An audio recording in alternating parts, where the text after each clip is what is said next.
তো good morning guys, দেখো অনেক সকাল সকাল উঠে একদম রেডি হয়ে গেছে। আবার আজকে কিন্তু আমাদের এখানে লাস্ট দিন, খুব মন খারাপ হচ্ছে।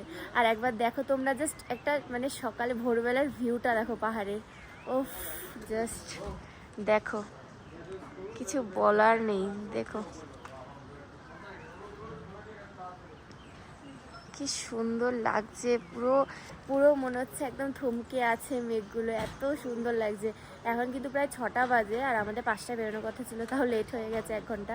তাড়াতাড়ি বেরোতে হচ্ছে কারণ রাস্তাঘাটের অবস্থা খুব খারাপ। কালকে সারা রাত বৃষ্টি হয়েছে, সেই সন্ধ্যে থেকে একদম বৃষ্টি থামেনি। তো রাস্তা গাড়িটাই যখন তখন আটকে যেতে পারে, ওর জন্যই আজকে আমাদের তাড়াতাড়ি বেরোতে হচ্ছে। আজকে আমাদের বিকালে ট্রেন।